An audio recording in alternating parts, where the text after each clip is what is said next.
Hello and welcome to this short video on a very special camera to me. You'll notice over here the camera is normally sitting where the little white man is there, and I've moved it over to here to demonstrate it to you and to talk about it. This particular camera is very special to me. I was given this as a 21st birthday present 49 years ago but from my to-be wife at that time. We married, this was given to me in 1972, and we got married in 1973, and it was a wonderful 21st birthday present in many ways. Firstly, it was a marvellous present from my wife, and secondly, it performed extremely well over many years, and we were blessed with 6 children, and all their young and formative years were recorded on this camera in terms of stills, and the camera still works to this day. So let me just go to the camera, if I may, and have a little chat about it. As you can see, it's a Pentax Spotmatic F. This particular camera is very emblematic of its time. They were mass-produced, but they were also a technology which was of its time too as well, which is a single lens reflex camera. Its major characteristic is that it actually allowed the photographer to be able to see through the viewfinder. There's the viewfinder there, and there's the lens. And by virtue of this little hump at the top, which is a pentaprism, which is basically a prism that takes the light into the camera via a mirror. So let me go to this mirror here. You'll see underneath here, this is a 42mm screw lens. And as you can see, there's the mirror there. And just above that is the pentaprism. And this was a particularly nice way of being able to take a photograph in those days. Lots of cameras in those days were actually viewfinder, and viewfinder cameras actually had a viewfinder to the left or to the right of the lens, and it wasn't in alignment either vertically or horizontally with the lens, and therefore when you got close to a subject there was a parallax error between what was on the lens and what you could see through the viewfinder. However, this solves this problem. It also allows you to capture, and the only electronic part of this wholly mechanical camera is in there close to the or integrated with the pentaprism is the photo sensor, which allowed you to electronically get the right exposure for the film. So it's a film camera, obviously coming from that era 1972, and it's got a lot of what you would see and is inherited in a modern camera. So for example, there are 3 variables within this camera. The first variable is a fixed one in film because it's the ISA, the International Standard Association number for the sensitivity of the film, or it's ASA. And that would be set here, but it's fixed according to whichever one you selected. So very slow films would be 50, 100, 200. You start to get a little bit faster at 400.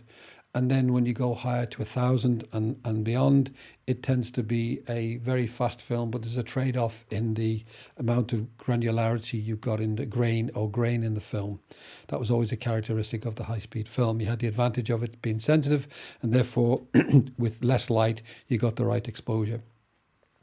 So that's fixed in this generation. In the modern generation of cameras of DSLRs and mirrorless cameras, that is a variable. You can change that automatically, or you can change it manually within the camera settings. As I said before, everything is totally mechanical. The speed is set with this dial on here, and you can set it on this one from 1,000 down to a B setting, which means a B setting, as you press the shutter here, it'll stay open until you release it, and then it'll close. And then you could have these time ones from 1 second, half a second, quarter second, eighth of a second, and so on. So that was your speed. And then you had the aperture here. This aperture would allow you to set it between, on this particular lens, which is a 55mm lens, and it's a 1.8 lens. So you can see that goes from f16 up to 18, f1.8, I beg your pardon. And so that was that sort of lens. That's one of the disadvantages of the screw. If it was a bit tight here, you would tend to turn this to take it off, which is not good. The bayonet fittings are much more positive in terms of setting it to the camera, and also you could play around with that. This is the focusing ring. So you would either take a meter reading and set the aperture and shutter speed according to what you want, whether you wanted aperture or such a shutter priority within the confines of the exposure, and then all you had to do was focus. Or you could use through the lens metering to balance it and select whichever f-stop or speed would give you the relevant exposure according to what type of image you were taking. I had this out about 6 years ago with film in it to try it after many, many years. I think it must have been 15, maybe 20 years since I used the camera. And I realized just how difficult it was to take a good shot with a moving subject such as a child. So attempting to photograph my grandchildren with this was very difficult. They're moving around all the time, so you'd either get the focus wrong or the aperture if the light changed according to the direction. So you realize just how useful and how efficient and how fast modern cameras are for taking photographs. So you had to be very careful, and also you were limited to the number in the roll, 12 or is it 8 or 12 or 16, 24, whatever. You would set that here to decide. So as I moved on, you'll see this indicates, let me just put up to a faster speed. As I'm moving the film through the transport plane, which I'll show you in a minute, and taking shots, you can see this increments. It's just a simple linear scale with divisions 0 to 5 and 5 to 10 and so on. So you could tell how many photographs you were taking. Let me just show you the mechanics of this. It's quite interesting. I've showed you the mirror and the prism, and if I just show you the film transport on here, it's quite interesting. This is if I just open here by pulling this out, and this pops out, and you can see that flies over. And you would put your film in here, your film cartridge, and there would be a little leader on the film cartridge you could bring over here, over this sprocket here, and into here. You'd lace it into this particular roller here, which is let me just fire this off again. As you turn that, you'll see the sprocket will turn and engage with the holes on the 35mm film, and it would then feed it into this here as you're pulling it. So you're pulling it across here. Okay. Now, how this works is actually very simple. This is what's known as a focal plane shutter, and you'll notice on the timings here, you'll notice that it goes from B up to 1,000 a second, but it's also a major characteristic of these type of cameras is there's a little X by a particular number. Some cameras it was a 60th, and others would have been a 125th, and that's to do with at this point, which is your flash point. What that means is at a 60th of a second, there are actually two in this sort of focal plane shutter. There are actually two blinds. The first blind moves across, and up to a 60th of a second, it moves right across, and the second blind will follow after it's fully across, according to whatever speed you were in terms below 60 and below. At 60, that was the maximum you could take a shot with, and if you were using flash, a flash is 1/10,000th of a second, so you could only take a flash up to a 60th and get the whole of the film exposed. If you went above that, the way you're able to achieve faster speeds, let me just take it down to a slower speed. If I go to say half a second, you'll see the first shutter, the first blind will go across, and the second blind will follow, but it'll go right across first. So it's right across, and the other one follows. You can see how that works. Once you got above a 60th of a second, you won't be able to see it. It'll go that fast. What actually happens then, I'm actually on a 60th of a second, so that's the last time the whole thing will expose across the plane. But if I go above that, what actually happens then is the first blind will start to go across, and then immediately following, according to your speed setting, the second one would follow, and as it followed, it would expose the film in that particular area for a very specific length of time, according to how you set it on your shutter speed.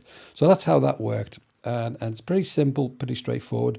Once the film had traversed all the way across in, you'd used all the whatever it was, the 36 frames.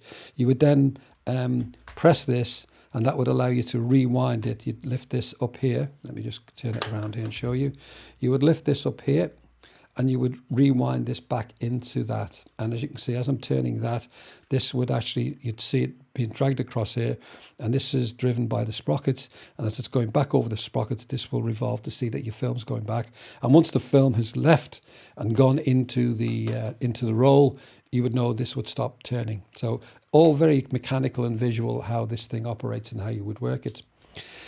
The only other issues with this camera, as I say, this is a 55mm lens, which is termed a standard lens for this particular film, which is 35mm, and that has a particular ratio, as you know, and that's the kind of ratio that you're kind of used to in terms of even modern photography.